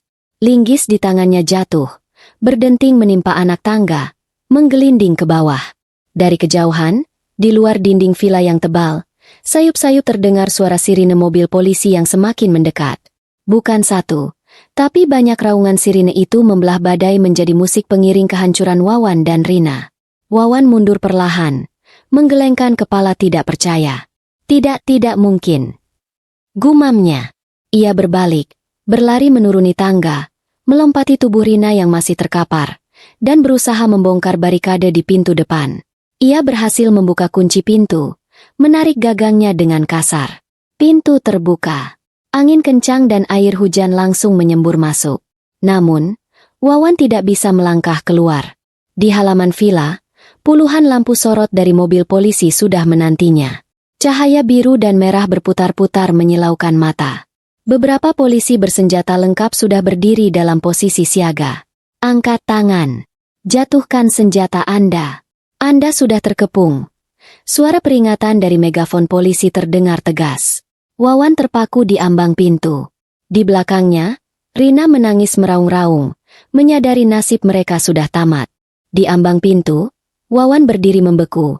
Tubuhnya kaku seolah ia adalah patung keserakahan yang baru saja ditangkap basah. Ia terperangkap di antara badai di luar dan kehancuran di dalam. Cahaya biru dan merah dari sirine polisi memantul di wajahnya yang kotor dan penuh rasa takut. Di belakangnya, isak tangis histeris Rina memenuhi ruang tengah yang kini terlihat seperti lokasi pembunuhan berantai. Polisi tidak membuang waktu. Mereka bergerak cepat dan profesional. Mundur perlahan. Jatuhkan kunci roda itu. Perintah petugas dari megafon. Wawan, yang sudah kehilangan akal sehatnya, akhirnya menjatuhkan kunci roda, senjata yang ia bawa, ke tanah berlumpur. Beberapa petugas berbadan besar langsung meringkus Wawan, memborgol tangannya ke belakang, dan memaksanya tiarap di halaman villa. Ia diringkus di atas tanah yang sama tempat bunga mawar kesayangan Adrian tumbuh subur. Wajah Wawan penuh lumpur, sama kotornya dengan pengkhianatan yang ia lakukan. Aku, yang berdiri di puncak tangga, perlahan menuruni anak tangga dengan tenang. Aku tidak lari, tidak bersembunyi. Aku berjalan melewati Rina yang sedang meratap di lantai, melewati Wawan yang kini sudah tidak berdaya, dan melangkah keluar ke teras. Polisi membiarkanku lewat. Mereka tahu aku adalah pelapornya. Aku berdiri di bawah naungan atap teras, membiarkan angin malam yang dingin menerpa wajahku. Aku menyaksikan Wawan digiring ke mobil polisi. Tatapan matanya yang kosong menoleh ke arahku sesaat, penuh kebencian dan penyesuaian diri terhadap takdir yang baru. Dia tidak lagi melihat janda bodoh, tapi eksekutor keadilannya. Kemudian, giliran Rina. Tim medis kepolisian menggotong Rina keluar dari rumah. Wajahnya penuh air mata dan penyesalan yang terlambat. Saat tandu Rina melewati sampingku, Rina mencoba menggapai tanganku. Bibirnya bergerak, mengucapkan kata, "Maaf," tanpa suara. Aku menatap sahabat pengkhianat itu. Aku tidak menepis, tapi juga tidak menyambut tangannya. Aku hanya menatapnya dengan pandangan kosong. Rasa sakitku sudah terlalu dalam untuk diwakili oleh air mata. "Simpan maafmu untuk pengadilan akhirat, Rina," bisikku pelan. "Di dunia ini, kalian harus bayar tunai semua hutang nyawa itu." Malam itu, villa di Malang yang biasanya sunyi menjadi saksi bisu runtuhnya keserakahan manusia. Aku melihat mobil-mobil polisi membawa pergi dua orang yang pernah sangat dekat dalam hidupku. Aku tidak merasakan kebahagiaan yang meluap, hanya rasa lega yang sangat dalam. Beban berat yang menghimpit dadaku selama 3 tahun akhirnya terangkat. Keadilan telah ditegakkan, bukan dengan emosi dan kekerasan, tapi dengan kecerdasan dan kesabaran seorang istri yang terluka. Aku mengambil ponselku, melihat notifikasi yang masuk. Berita penangkapan di villa kaca itu menyebar lebih cepat daripada api yang membakar hutan kering. Berkat siaran langsung yang kuaktifkan, drama penangkapan Wawan dan Rina menjadi tontonan publik secara real time. Ribuan orang yang menyaksikan detik-detik Wawan berteriak mengakui pembunuhan itu segera membagikan rekaman tersebut ke berbagai platform media sosial. Di kantor kepolisian daerah, suasana tak kalah riuh. Halaman parkir dipenuhi mobil wartawan. Namun, di ruang interogasi yang dingin, suasana terasa sangat mencekam. Wawan dan Rina ditempatkan di ruangan terpisah. Wawan, Di bawah tekanan bukti video dan kemungkinan hukuman mati, mentalnya langsung runtuh. Sifat pengecut Wawan akhirnya muncul. Ia mulai bernyanyi, menimpakan semua kesalahan kepada Rina. Ia bersikeras bahwa ide pembunuhan, pemalsuan obat, dan skema teror semuanya berasal dari Rina. Ia mengaku hanya dimanipulasi karena cinta buta. Ia bahkan memohon-mohon agar diizinkan bertemu denganku untuk meminta maaf, berharap aku masih punya sisa belas kasihan. Sementara itu, di ruang sebelah, Rina yang diperdengarkan rekaman suara Wawan yang sedang menyalahkannya, meledak dalam kemarahan histeris. Merasa dikhianati oleh kekasih gelapnya, Rina membalas dengan membongkar semua peran Wawan tanpa sisa. Rina mengungkapkan bahwa Wawanlah yang memiliki motif finansial paling kuat, terlilit utang judi online yang sangat besar. Rina bahkan membocorkan lokasi penyimpanan dokumen-dokumen palsu lainnya yang disembunyikan Wawan, termasuk rencana mereka untuk memalsukan surat kematianku di masa depan agar bisa menguasai seluruh warisan tanpa sisa. Kedua penjahat itu kini saling mangsa. Aliansi jahat yang mereka bangun di atas darah Adrian hancur lebur, digantikan oleh kebencian dan keinginan untuk saling menjatuhkan demi mendapatkan keringanan hukuman. Polisi mencatat semuanya dengan rapi. Semakin mereka saling tuduh, semakin lengkap kepingan puzzle kejahatan ini. Aku, yang duduk di ruang tunggu kantor polisi ditemani pengacara keluarga, mendengarkan laporan singkat dari penyidik dengan wajah datar. Aku tidak merasakan kesenangan melihat kehancuran mereka, hanya rasa lega yang mendalam bahwa kebenaran akhirnya terungkap. Keesokan harinya, media massa memampang wajah Wawan dan Rina di halaman depan dengan judul besar yang memalukan. Reputasi sosial mereka hancur berkeping-keping. Keluarga besar Adrian yang selama ini membela Wawan sebagai sepupu yang berbakti, kini berbalik membuangnya. Bisnis kecil Rina langsung bangkrut dan semua asetnya disita. Mereka benar-benar kehilangan segalanya. Kebebasan, harta, nama baik, dan masa depan. Aku menyempatkan diri untuk melihat mereka satu kali terakhir sebelum dipindahkan ke rutan pusat. Aku berdiri di balik kaca satu arah ruang tahanan sementara. Aku melihat Wawan duduk meringkuk di sudut sel, tampak menyedihkan dan kotor. Jauh dari sosok sopir arogan yang dulu duduk di kursi Adrian. Aku menempelkan telapak tanganku ke kaca dingin itu. Aku teringat senyum tulus Adrian yang dikhianati oleh orang terdekatnya. Dalam hati, aku berpamitan pada masa lalu yang kelam itu. Aku sudah melakukan tugasku sebagai seorang istri. Aku sudah membersihkan nama Adrian dan menyeret para pembunuh itu ke pengadilan dunia.